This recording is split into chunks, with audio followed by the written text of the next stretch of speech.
మిమ్మల్ని ఏకగ్రీవంగా ఎన్నుకున్నందుకు హృదయపూర్వక శుభాభినందనలు తెలియజేస్తూ నన్ను ఎంపిక చేసిన సభానాయకులు చంద్రబాబు నాయుడు గారికి, ఎన్నుకున్న నా ఉండి నియోజకవర్గ ప్రజలకు, శాసనసభ్యుడిగా నాకు మొట్టమొదటిసారిగా మాట్లాడే అవకాశం ఇచ్చినందుకు మీకు నా ధన్యవాదాలు తెలియజేస్తున్నా.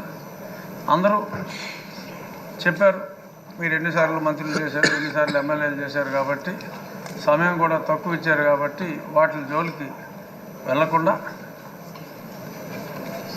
ఎన్నో దశాబ్దాలుగా నేను మీకు చిరపరిచితుడిని అయినప్పటికీ సభలో చెప్పుకోవాల్సిన అంశాలు కొందరే ఆ పేరుకి సార్థకత తీసుకొస్తారు. చిన్నవారికి అయ్యగా,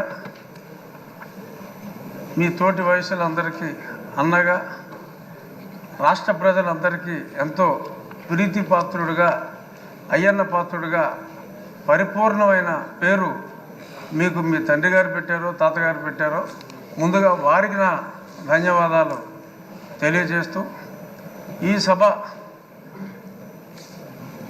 పామరులందరికీ అర్థమయ్యేలాగా సరళమైన భాషలో మీరు మాట్లాడతారు.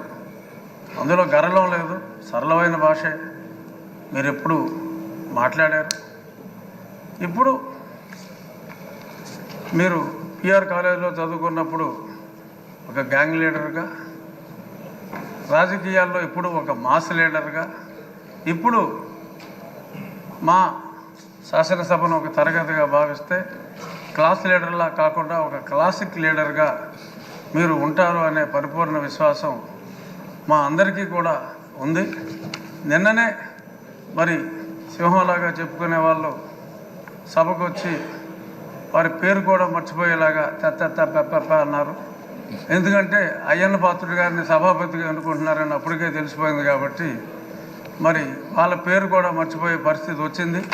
అంచేత వాళ్ళు ఎప్పట్లాగా అలాగే ఆ సీట్లన్నీ ఖాళీగా ఉంటాయేమో, మరి ప్రతిపక్ష పాత్ర పోషించాలి అంటే మరి పాలకపక్షంలోనే అందరికీ కూడా మీరు మాట్లాడే అవకాశం, కేవలం పొగడ్తలకే పరిమితం కాకుండా, మంత్రులకే అవకాశం కాకుండా, మాలాంటి శాసనసభ్యులందరికీ కూడా మీరు తప్పకుండా అవకాశం ఇవ్వాలి.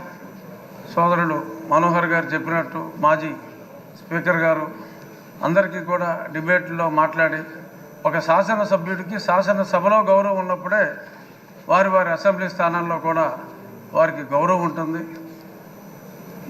శాసనసభ్యులందరి గౌరవం కూడా మీరు కాపాడగలరు అని మనస్ఫూర్తిగా భావిస్తూ, మరిన్ని ఉన్నత శిఖరాలు ఒక రాజకీయ నాయకుడిగా, ఒక ప్రజల మనసు దోచుకున్న వ్యక్తిగా మీరు మరింత ఉన్నత శిఖరాలకి ఎదగాలని, మిమ్మల్ని మేము ఎప్పుడూ కూడా రాష్ట్ర ప్రజలు కూడా బీసీ నాయకుడిగా చూడలేదు. కొందరు నాయకులు ఇప్పుడు అన్నారు బీసీ నాయకుడు అని, కానీ ప్రజలందరి మన్నన ఉన్న అపరూపమైన నాయకుడు మా అయ్యన్న పాత్రుడు అని చెప్పి, ఒక వర్గానికి మిమ్మల్ని పరిమితం కాదు, అందరి నాయకుడు మా అయ్యన్న పాత్రుడు, అందరి పాత్రుడు మా అయ్యన్న పాత్రుడు అని చెప్తూ ఆల్ ద బెస్ట్ సార్.